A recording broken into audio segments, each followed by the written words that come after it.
Бүгүнкү иш-чарада акысыз юридикалык жардам жана укуктук суроолорго жооп алууга келген жарандардын саны арбын. Алардын басымдуусу Ош шаарынан жана шаарга жакын жайгашкан айылдардан келишкен. Баарынын максаты көптөн бери чечилбей келген документ иштерин көрсөтүп, тийиштүү адистерден жеринде жооп алуу. Учар айылындагы 4 сотук жер участогун 5 жыл мурун сатып алганбыз да.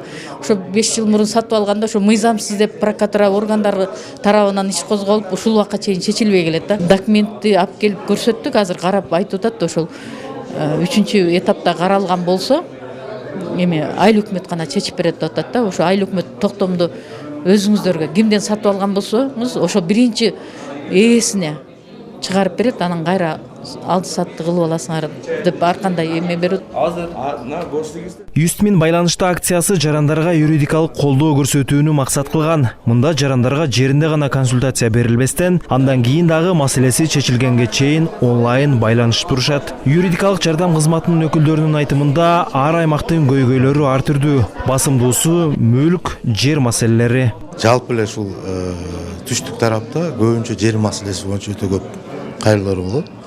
Мисалы үчүн нарын жергесин алса көбүнчө үй бүлөлүк маселелер. Көл жергесин алса көбүнчө ушул социалдык камсыздоо маселелери. Эми жалпылап келгенде негизинен көбүнчө ушул социалдык маселелер боюнча көбүнчө кайрылышат.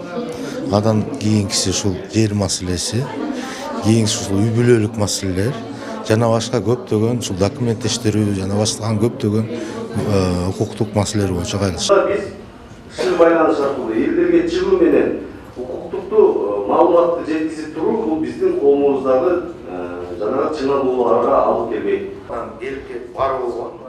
Буга чейин мындай акысыз юридикалык жардам алгандардын саны 400 000ден ашкан. Белгилөө кетчү жагдай, мындай кеңештер ар бир райондо да бериле баштады. Бул ушул элдердин көйгөйлүү маселелерин, укуктук маселелерин министрликтин жетекчилери, башка мамлекеттик органдардын жетекчилеринин деңгээлинде жардам көрсөтүү. Ошол эле учурда бул жардамдын туруктуу негизде дагы мамлекет кепилдеген юридикалык жардам алкагында райондордо дагы көрсөтүлүп тургандыгын, ошол менен катар эле өтмө кадам мандаты менен Юстиция министрлиги мындан нары министрлер кабинетинин токтомуна ылайык 4 майдагы 2023 жылы бүткүл мамлекеттик органдар менен өз ара кызматташуунун тартибин жөнгө салат дагы. Бул ошо кандай көйгөйлүү маселелер, укуктук маселелер болсо көңүл бурдуруп, элдерди чакырып, аларга туура даскан кесипкөй юридикалык кеңештерди берүү менен мындан нары аларды дагы көрсөтүү.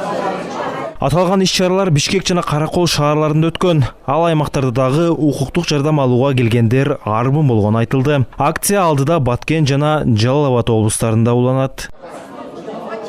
Сыймык Марат уулу, Уран Адишев, ЛТР, Ош шаары.